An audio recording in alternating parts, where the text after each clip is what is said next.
Baik. InsyaAllah hari ini kita cuba nak berbicara tentang sifat salat Nabi. Sifat salat Nabi SAW.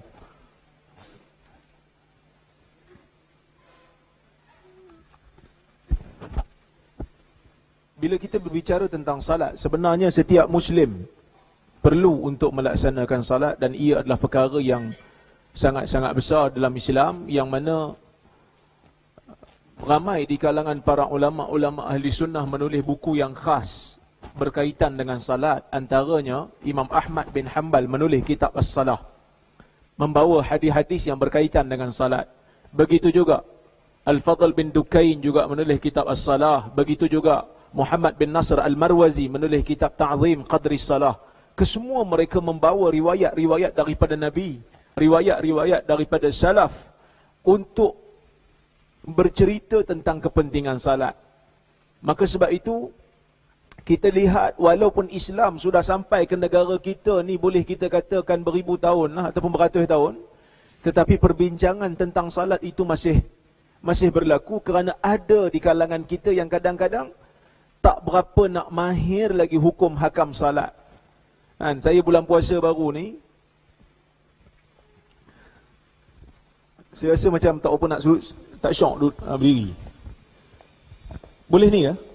Boleh kontrol? Saya boleh kontrol? Ada orang boleh kontrol tak? Saya berdiri senang.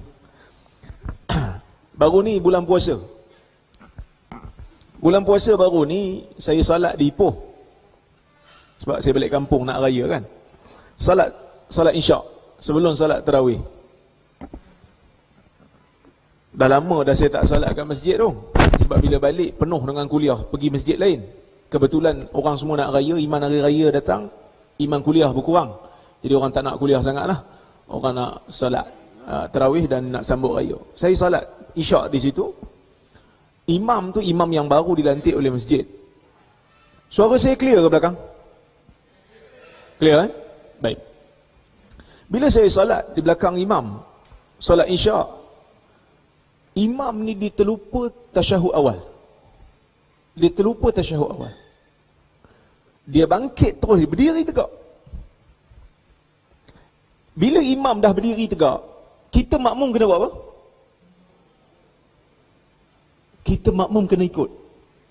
Nak tegur imam terlupa tasyahud, boleh tegur subhanallah sebelum dia berdiri tegak. Kerana ada hadis riwayat Ibnu Majah, bila imam dah berdiri tegak lupa tasyahud, jangan dia turun. Fala yarji', jangan turun. Tapi makmum buat kepala, buat pandai. Subhanallah, dia kata. Bukan seorang, ramai. Saya bila imam berdiri tegak, saya kata, imam jangan turun. Sebab saya dah berdiri dah.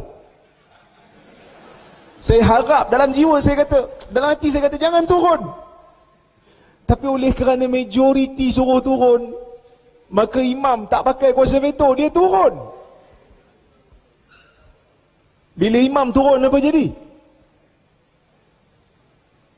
Siapa mazhab Syafi'i sini? Mazhab Syafi'i batal salat. Kerana dia dah berdiri tegak. Saya bila dia berdiri, saya mufaraqah. Yang lain semua pakai ikut. Saya seorang yang mufaraqah, semua orang tengok saya pelik. Adakah majoriti sentiasa betul? Dalam masjid tu majoriti salah. Orang semua tengok saya, pasal apa dia lain ni? Lepas daripada salat, saya bagi tahu kat orang sebelah, saya kata, salat imam batal ikut kaedah mazhab Syafi'i. Dia pun terkejut. Habis tu solat kami macam mana? Abang mazhab apa? Mazhab Syafi'i. Mazhab Syafi'i batal. Ada mazhab lain tak? Yang kata tak batal. Sebab malas nak solat balik ni. Saya kata kalau ikut Hanbali, boleh, sah. Kerana orang jahil. Hanbali kalau jahil, dia turun balik, dia jahil, salat sah. Tapi saya tak boleh nak ikut. Kerana dalam isu ni saya tak jahil. Saya terpaksa mufaraqah. Maksudnya kadang-kadang dalam hukum hakam salat pun kita tak berapa nak mahir lagi. Maka sebab itu kita nak berbicara tentang salat. Baik.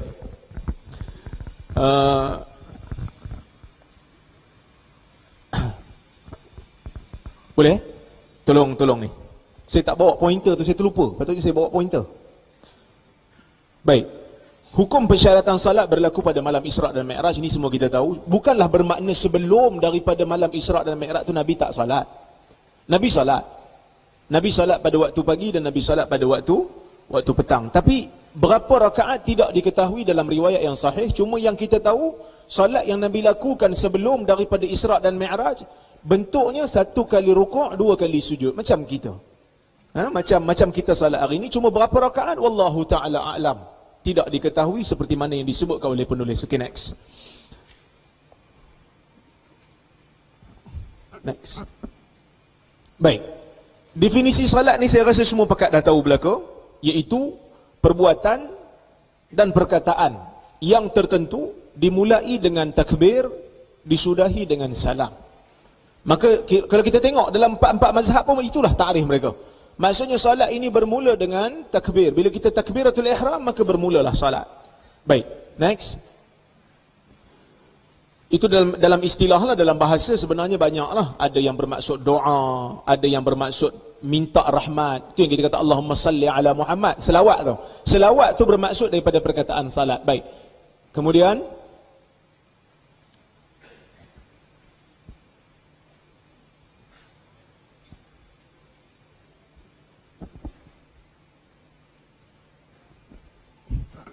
dia keluar yang muka saya pula.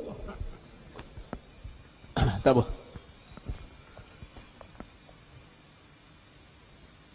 Baik.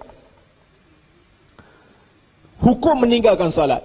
Yang ni penting, tuan-tuan. Ulama berbeza pendapat tentang hukum meninggalkan salat. Sebahagian ulama mengatakan bahawasanya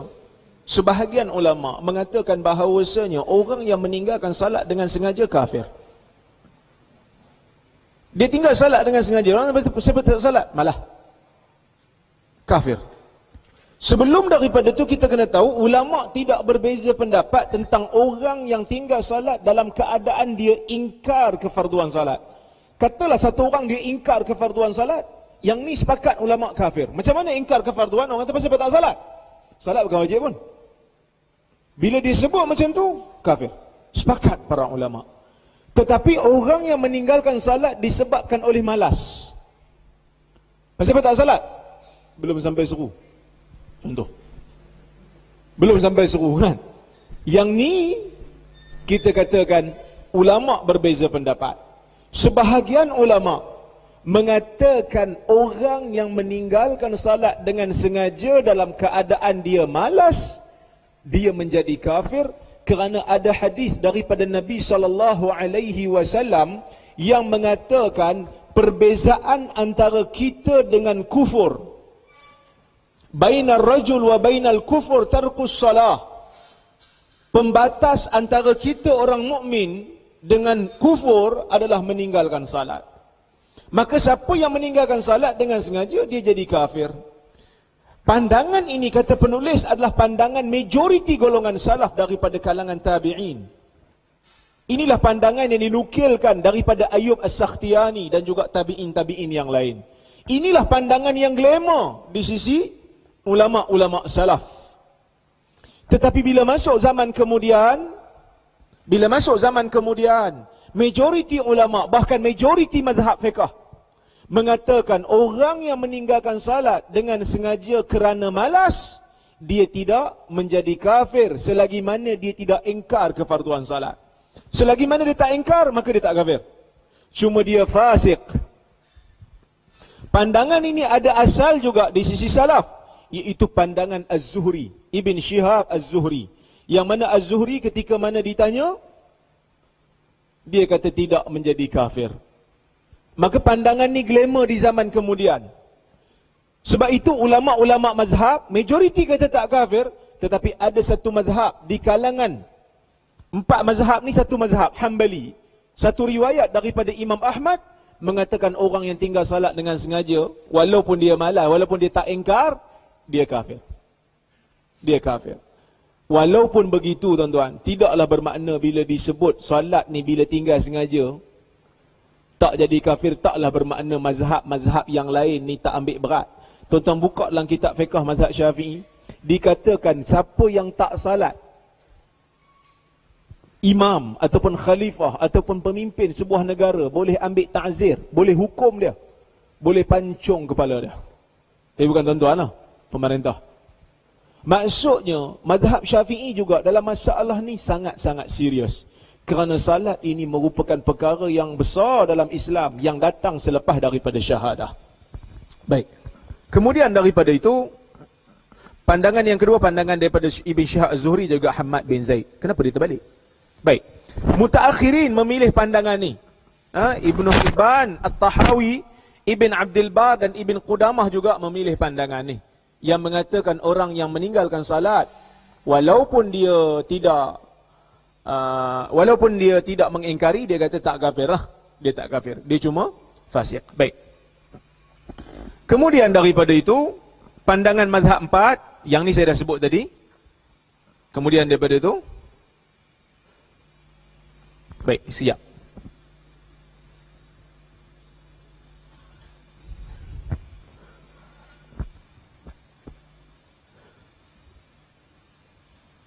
Hukum qada salat, saya laju sikit, kerana kita ada 80 slide. Yang kat tuan-tuan tu baru separuh, part 1. Dia ada part 2 nya. InsyaAllah kita laju sikit. Yang mana yang tuan-tuan dah tahu tu saya tak payah hurai lah. Tuan-tuan balik nanti tuan-tuan boleh baca. Cuma saya akan hurai benda-benda yang perlu untuk kita bincang, yang perlu untuk kita ketengahkan. Hukum qada salat. Ada satu video saya dekat YouTube, orang tanya saya tentang hukum qada salat. Maka saya hurai pandangan ulama. Masa saya hurai pandangan ulama, saya katalah, majoriti ulama mengatakan orang yang tinggal salat dengan sengaja wajib qada. Sebahagian kecil para ulama mengatakan orang yang tinggal salat dengan sengaja tidak perlu qada, hanya perlu taubat. Tadi kita bincang kan, orang yang tinggal salat ni kafir ke tidak? Kan? Sekarang kita nak tengok qada salat. Dia dah tinggal salat tadi, sekarang dia nak qada. Perlu qada ke tidak? Ada sebahagian orang, dia marah kat saya, dia kata, tengok ni, Dr. Rora ni. Dia orang panggil saya Rora sekarang ni. Kan? Glamour kan? Dia bukan nak ambil pendapat majoriti. Majoriti dah kata kena qada. Pasal apa yang nak pergi tak ambil pandangan majoriti? Tuan-tuan, dalam pengajian fiqh, betul lah, biasanya majoriti ni pandangan dia ada kekuatan lah, tapi tak selama-lamanya betul. Saya selalu tanya, siapa mazhab Syafi'i kat sini? Tak berani nak angkat, Ustaz, nanti kena tanya. Mazhab Syafi'i, siapa yang berpegang dengan mazhab Syafi'i, ada pandangan Imam Syafi'i yang tidak bersama dengan majoriti. Tapi tahu siapa tuan-tuan pegang? Dia kata, sebab ustaz saya ajar macam tu. Sebab itu kita katakan, kebenaran itu tidak selama-lamanya diukur dengan majoriti. Kalau nak pegang majoriti, tuan-tuan, patut bismillah kena slow. Itulah majoriti. Tapi tuan-tuan pegang Syafi'i, baca bismillah kuat. Kita pun tak heran, tak apalah, khilaf fiqh. Orang baca bismillah kuat ke, baca bismillah slow ke, tak apa. Kita ikut belakang dia. Sebab kita bukan imam. Nanti bila lantik aku jadi imam, aku buat mazhab yang aku pilih. Korang jadi makmum, jangan bising-bising lah. Kerana masa korang jadi imam, aku tak bising. So, kita bila nak berbahas dalam isu fiqh, kita kena bawa dalil. Maka sebab itu saya katakan, hukum qada salat, ulama' berbeza pendapat. Majoriti ulama' mengatakan perlu untuk qada. Kerana mereka menggunakan qiyas. Kerana ada hadis daripada Nabi SAW, jelaslah masalah ni. Nabi kata, man nama 'anis salah aw nasiha falyusalliha idza dzakaraha. Sesiapa yang tertidur sehingga terlepas waktu, dia tak sedar sehingga waktu tu keluar, dia tidur, aw nasiha, ataupun terlupa waktu salat. Masuk waktu zuhur, dia sibuk sangat, terlupa sampai masuk asar, aku tak salat lagi, falyusalliha idza dzakaraha, maka hendaklah dia qada salat tu apabila dia ingat. Itulah waktunya. Maka majoriti ulama' dia kata, kalaulah lupa dan tidur ni yang tak berdosa pun Nabi suruh ganti, apatah lagi yang tinggal sengaja. Yang berdosa lagilah kena ganti. Dia guna qiyasul aula. Kias yang lebih utama. Maknanya kalau yang ringan pun kena qada, yang berat lagi lah kena qada. Okey. Boleh faham Sebahagian ulama pandangan ni adalah pandangan yang dipilih oleh Ibn Taymiyah. Walaupun dipilih oleh Ibn Taymiyah tak bermakna dia tidak ada asal dalam zaman salaf. Tengok ni. Ibn Rajab, Ibnu Hazmin, Al-Hasanul Basri dan Al-Humaidi. Ini semua adalah selain pada Ibn Taymiyah. Mereka ni, Ibn Hazmin, mereka ada mazhab sendiri. Al-Hasanul Basri, siapa berani kata Hasan Basri sesat? Al-Humaidi tok guru kepada Al-Imamul Bukhari. Walaupun nama dia tak glamour lah di sisi masyarakat Melayu, tapi mereka adalah alim. Mereka ada pandangan fiqh mereka sendiri. Mereka mengatakan orang yang tinggal salat dengan sengaja tidak wajib qada, hanya wajib taubat. Kenapa? Kerana mereka berpandangan qada ni satu benda yang mesti datang dengan dalil yang jelas. Selagi mana tidak ada dalil mengatakan kena qada, maka tak perlu qada. Oleh kerana dalil hanya menyebut salat yang perlu qada ni orang yang lupa dan tidur, tak sebut pula yang sengaja, maka sebab itu tak perlu qada. Yang hanya perlu taubat. Ada juga mazhab majoriti yang berhujah, dia kata memanglah tak wajib qada bagi mazhab ni. Sebab mazhab ni kata siapa yang tinggal salat dengan sengaja kafir. Siapa yang tinggal salat dengan sengaja kafir. Maka hukum bagi orang yang kafir taubat dan masuk Islam balik, tak payah qada. Tak juga, kerana ada pandangan di kalangan ulama, orang murtad bila dia masuk Islam balik ada benda yang dia kena qada. Terutamanya puasa. Kalau dia murtad tengah-tengah puasa, dia kena qada balik. Maka persoalan qada ataupun tidak memerlukan kepada dalil yang jelas mengikut mazhab yang kedua. Dan pandangan inilah yang dipilih oleh Ibn Taymiyah rahimahullah. Kalau tuan-tuan tanya pendapat saya dan pendapat penulis Syekh Abdul Aziz bin Marzuq At-Tarifi, dia mengatakan pandangan yang kuat dari sudut kekuatan hujahnya ialah pandangan yang kata tidak perlu qada. Kenapa? Kerana ada di sana beberapa isyarat yang menunjukkan Nabi tidak suruh qada salat bagi orang yang tinggal dengan sengaja. Walaupun tak ada dalil yang jelas, tapi ada dalil yang memberikan isyarat. Apa dia? Tuan-tuan biasa dengar orang yang solat depan Nabi dengan salat yang tak betul, Nabi suruh ulang balik. Nabi kata irja' fasalli fa innaka lam tusalli. Nabi tengok dia salat tak betul, tak ada tamakninah, rukun tak jaga. Nabi kata pergi balik, salat balik, kerana engkau tak salat. Tuan-tuan, orang lelaki ni bila dia solat macam tu, semalam dia solat macam tu tak? Kita tengok satu orang solat, tamakninah tak ada, rukun tak jaga. Kita tegur dia, ni solat tak betul ni. Pergi solat balik. Hang tak solat sebenarnya. Pergi solat balik, jaga rukun balik, jaga tamakninah. Kan? Dia solat sebelum ni macam mana? Macam tu. Macam itulah dia solat. Sebab tu dia solat sekarang macam tu. Maksudnya semalam dia solat macam tu, kemarin pun dia solat macam tu. Dia buat macam tu kerana dia jahil. Maka Nabi suruh ulang. Nabi tak suruh ulang. Nabi tak tanya, sejak bila kau salat macam ni? Sejak 5 tahun sudah. Qada semua. Nabi tak kata. Nabi kata pergi ulang balik waktu tu.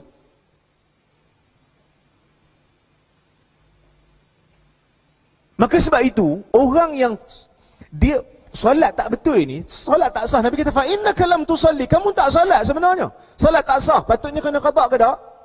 Patutnya kena qada. Tapi Nabi tak suruh dia qada, melainkan Nabi suruh dia ulang solat yang waktunya masih berbaki. Maka sebab itu saya katakan, dari sudut kekuatan dalil, pandangan yang kata tidak perlu qada ini lebih tepat dengan apa yang dikehendaki oleh dalil.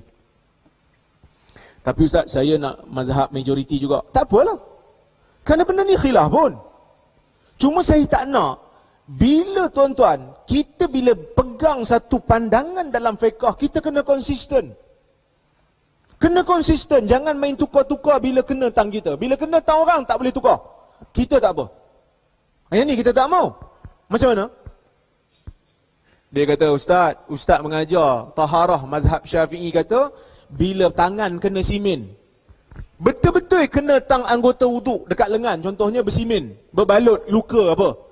Jadi mazhab Syafi'i kata bila nak letak balut ni mesti ada wuduk dulu. Pergi ambil wuduk dulu, lepas tu balut, lepas tu bila berhadas nak salat, sapu. Bila sampai tang tu sapu atas balutan, baru tak kena qada. Tapi kalau masa letak simen tu, masa letak balutan tu bukan berada di atas wuduk, maksudnya kita berhadas. Yalah tangan patah, mana nak ingat pergi ambil wuduk dulu. Tangan tengah patah, apa, terjuntai-juntai dah, sekejap doktor pergi ambil wuduk dulu. Doktor pun pening, kan? Kadang-kadang tak ingat. Maka dia kena qada. Katalah tangan dia patah 5 bulan.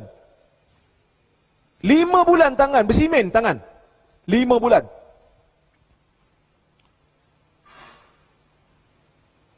Dia kena qada balik. Walaupun, itu mazhab Syafi'i, walaupun dia masa dia berbalut tu, dia solat juga. Cuma dia bila dah baik, dia kena qada. Saya kata mazhab Syafi'i macam tu lah. Tapi kalau ikut Hanbali tak perlu qada, kerana solat tu sah. Walaupun masa pakai balutan tu tak ada wuduk. Masa dia belajar, Ustaz, saya kena ikut mazhab Syafi'i Ustaz, kerana kita kena berhati-hati dalam masalah ni. Tiba-tiba Allah Ta'ala uji tangan dia patah. 5 bulan kena qada. Masa tu baru tanya, mazhab lain dah Ustaz? Belum kena tang batang hidung sendiri, kita boleh cakap. Kenapa saya pilih pandangan yang kata tak perlu qada, hanya perlu taubat? Kerana yang pertama, dari sudut kekuatan dalil tu ada. Yang keduanya, kita nak orang kembali kepada Islam. Kalau setakat qada 1-2 waktu ni tak apa. Katalah orang nak kembali pada Islam, 25 tahun tak pernah salat. Tuan-tuan, saya pernah jumpa orang yang memang 25 tahun tak pernah salat. Lepas tu dia nak kembali pada Islam, umur 40 tahun. Dengar orang kata umur 40 tahun ni dia apa? Umur, kita kata transition punya umur. Kalau tak berubah, susah nak berubah dah. So dia kata, Ustaz, bila sampai 40 tahun ni saya ingat nak solat lah Ustaz. Tapi saya tak pernah solat semenjak pada balik 25 tahun. Tiba-tiba kita kata kena qada balik tu 25 tahun. Kalau ikut mazhab Syafi'i. Takut-takut nanti dia kata tak apalah Ustaz, saya memang ahli neraka lah macam tu. Kan? Tapi saya tak nafilah, mazhab Syafi'i pun dia kata qada tu sekadar yang mampu. Cuma takut orang tak nak kembali pada agama kerana dia fikir benda tu berat. Dia berbeza dengan puasa kerana puasa bukan hari-hari. Maka sebab itu puasa kena qada. Puasa bukan hari-hari. Tapi salat ni sehari 17 rakaat. Cuba bayang 25 tahun. Cuba bayang 25 tahun. Macam mana? Agak-agak. Berapa ratus ribu rakaat kita kena ganti. Maka sebab itu saya katakan, qada salat ini tidak wajib bagi orang yang meninggalkan salat dengan sengaja.